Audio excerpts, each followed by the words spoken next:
You're watching SBA Today. With all the latest news, stories, and advice, here are your hosts, Paul Long and Tanya Mazurek.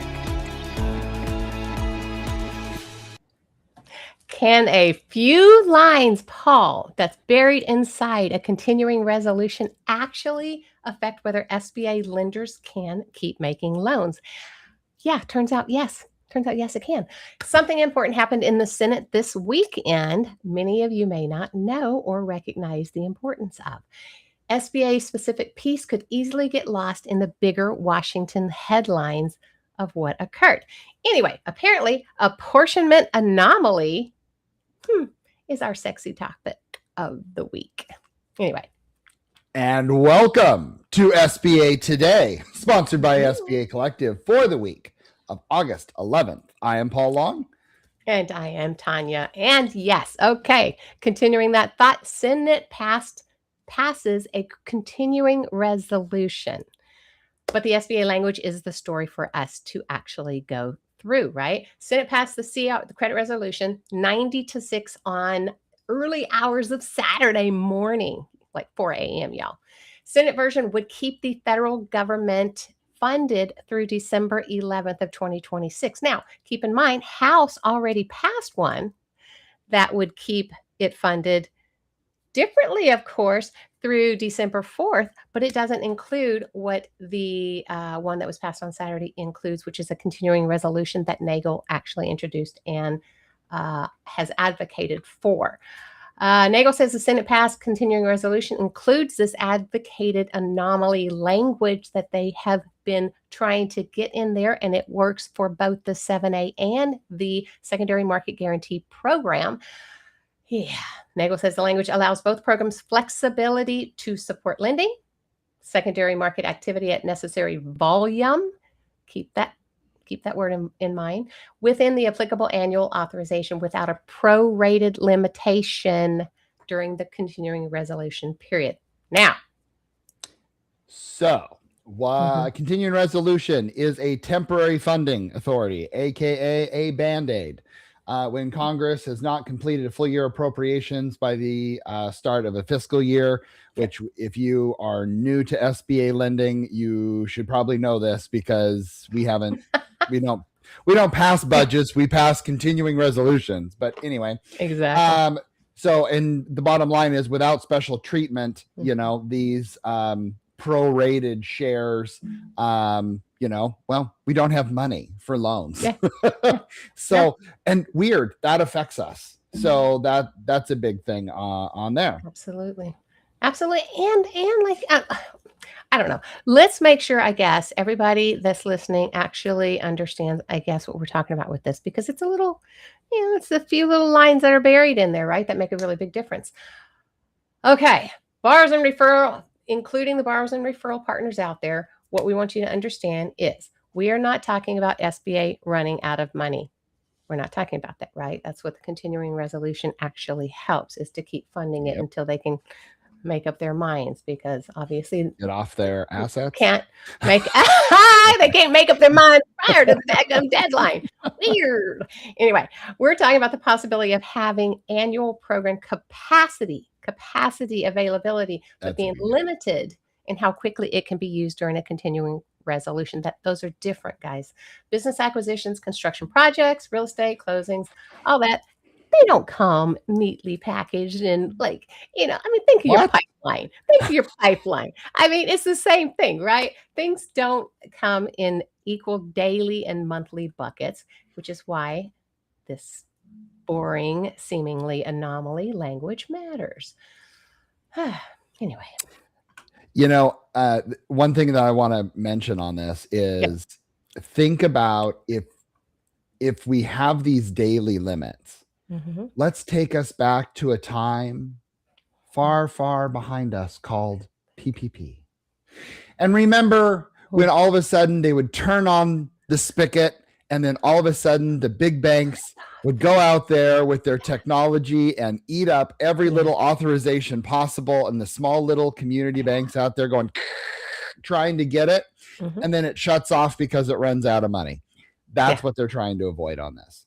And that one is running out of money in general, though, Paul. This one, the little bit of difference is it's not that it's running out of money; it's running out of the capacity on a daily limit.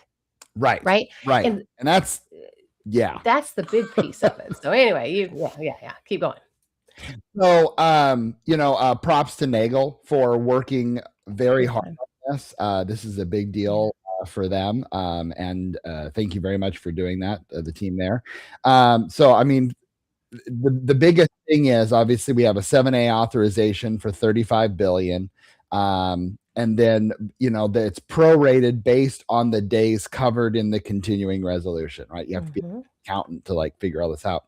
But Nagel said that neither program received the anomaly language. And we should turn that into a drinking game.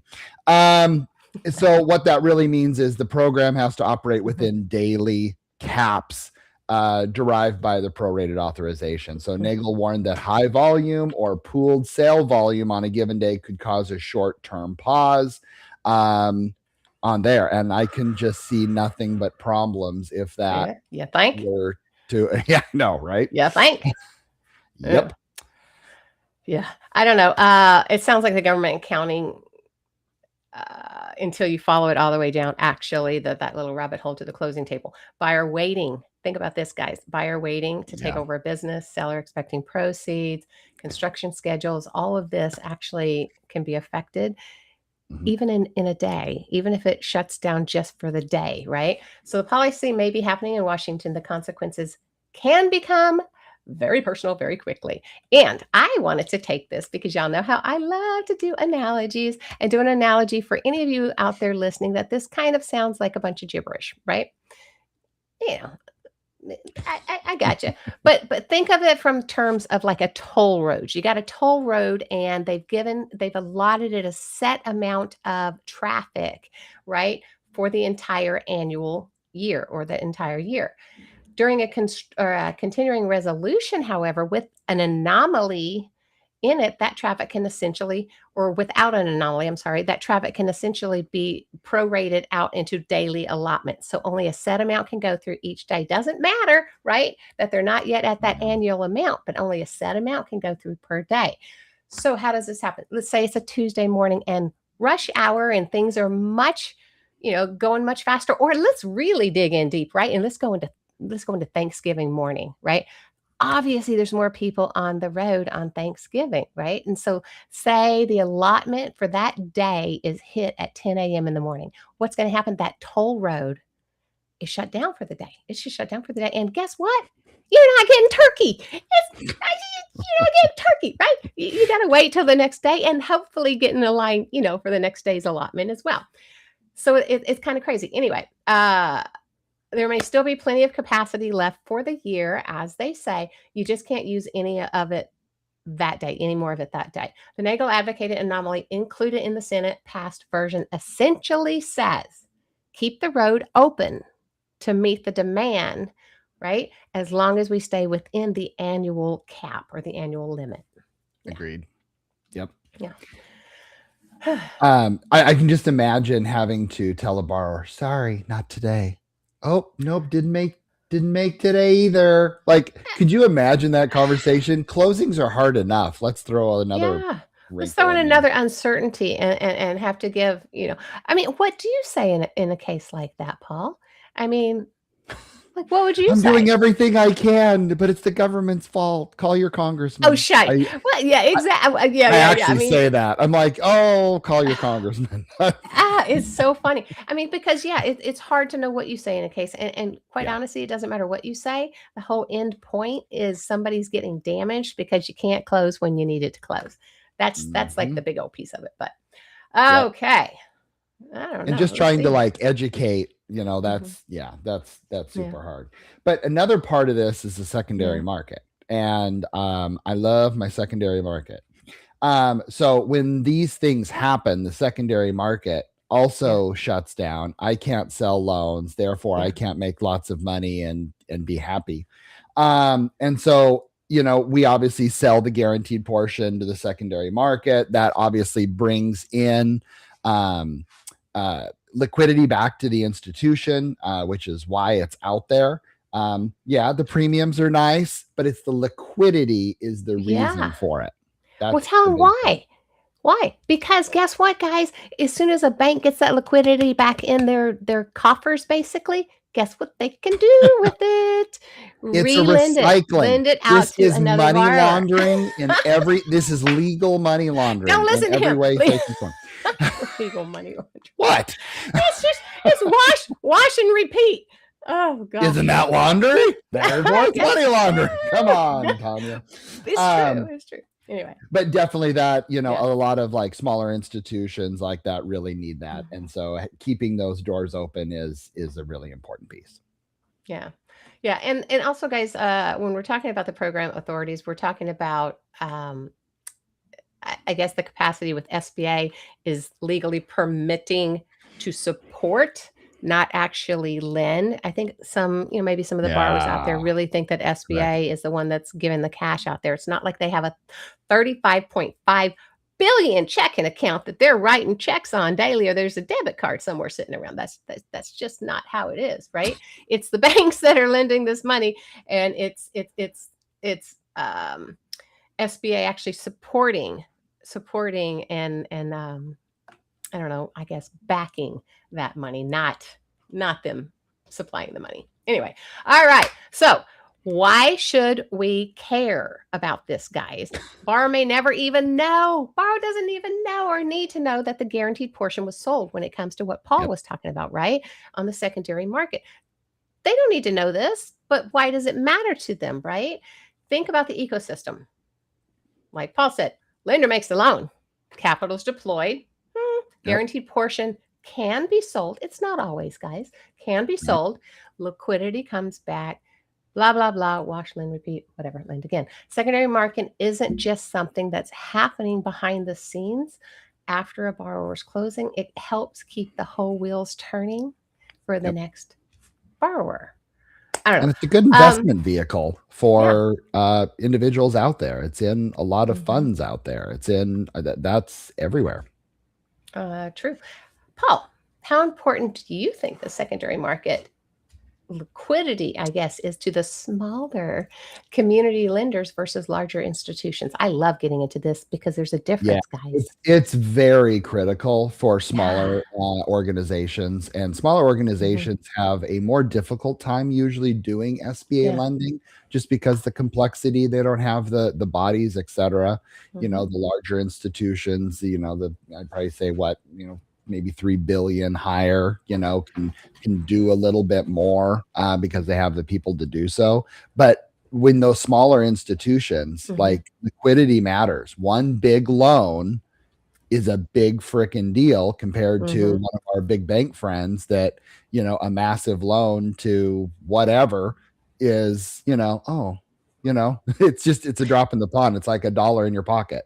Exactly, because they have to have the liquidity in, and there's set amount of liquidity they have to have for the amount that they're allowed basically to lend out again. So if you've got something tied up in, either on your books, I had this happen, Paul, outside of the continuing resolution, but it's the same daggum thing. I had it happen, as you remember, in one of my past deals or whatever, where the government did shut down, but then there was, we were stuck in the authorization. Anyway, I don't even want to go into all that because we've all heard it, but it can happen outside of just this. This isn't the only thing. This just happens to be what we're talking about now. How do premiums, investor demand affect lender behavior? Now, Paul, I think this is a good one.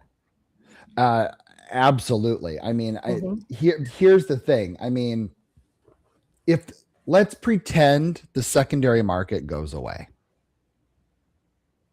You would see a mass exodus of lenders.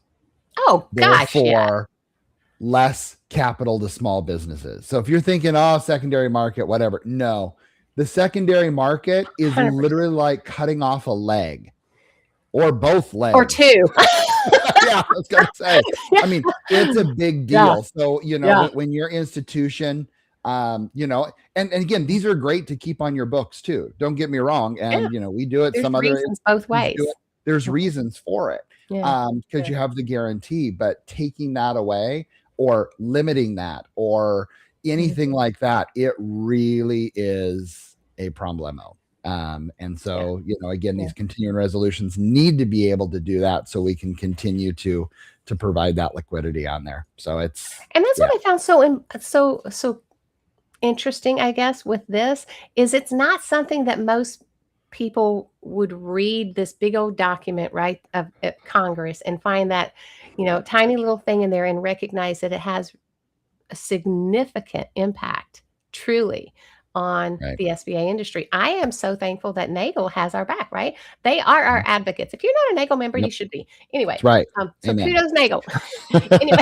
anyway, all right. So what the borrower doesn't see, it doesn't mean that it doesn't affect them, right? So the borrower sees my SBA loan, right? Mm-hmm. Behind the loan may sit Congress, SBA, the lender, the guarantee, the FTA, the secondary market, investors, appropriations mechanics, and advocacy organizations. Hint, hint, NAGLE. Most borrowers should not have to understand every piece of that ecosystem. Their SBA professionals should. Now, I will admit to everyone, guys, I did not realize. I did not think anything about. Paul, did you think anything about a continuing or the continuing resolution and then the anomaly language within it and how that might affect them? I just, every time I always thought about that, it was just purely, all right, kick the can down the road. We got budget for another 3 months. Let's keep going. Like it was just rinse and repeat. And then when the details kind of came out and kind of reading it, it's like, okay, there's a little bit. It's interesting. Exactly. Yeah. Well, that's why we wanted to talk about this today and tell everybody, because I'm sure many of you out there had the same thing that Paul and I had with this, right? You learn really as you dig into some of these things, but that's a really important line that we hope that we get in there. And let's see here. Okay. Oh, well, yeah, that's true. I mean, I think we kind of beat the dead horse. Thank you for watching C-SPAN. True. I don't know. But well, again, you want to give them the quick history. I mean, obviously, if you're new to SBA lending, this happens, it seems to be like once a year. But it happens more frequently than you think. Hey, we're running out of money. And in 2025, June 2025, hey, we're gonna go over. And they said, oh, okay, well, as usual, we'll wait until you're out of money. Boom. And they ran out that time. And they ran out. And I remember trying to submit an authorization at that exact moment. I'm like, no. And then, a little while later, they increased it and they made it happen. So again, this is really important. I know it's not the most sexy topic, but it's important as SBA lenders that we understand that. It is important. And anyway, they resume lending, the exhaustion of the annual ceiling.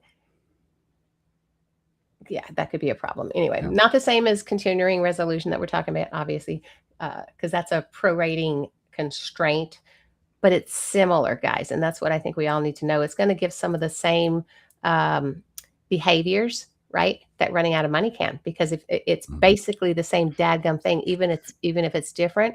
But if you're sitting there waiting to get an authorization, or you're sitting there waiting to close, or you're, whatever, not close, I guess, but waiting to get to sell your loan, any of that fun stuff, and you hit that limit on that day, it can create a waterfall effect of problems. So it is a big deal. So this is a proposal. This is not law yet. I'll make that very clear. But it's proposed through December 11th. So we could be talking about this around Christmas time and having a whole nother bomb to deal with at the end of our calendar year, which is important to so many of us. So if you haven't learned anything from previous years, please get your authorizations in before December 11th, or you are gambling. 100%. 100%. Anyway, I don't know. Paul, you think we got any more on that? I mean, there's plenty more, guys. I think we're good. Go look it up. Bring us home. Go look it up. and look at the language. Go to Nagel and find out what they're doing and how they're advocating for us, because I think it's very important, actually. Anyway, okay. I would love to say we're here every Tuesday morning, but we did just kind of change that to where we're here like every other week until we figure it out. But if there is specific news that comes out, you're going to see us here on Tuesday morning on the off weeks. I don't know, check out our LinkedIn and or YouTube or any of the places where you get your podcasts and watch us at your convenience. If you have questions, comments, or, just want to shoot the what, reach out to Paul or I on our personal LinkedIn pages. Share, guys, because that's what gets this out to more people.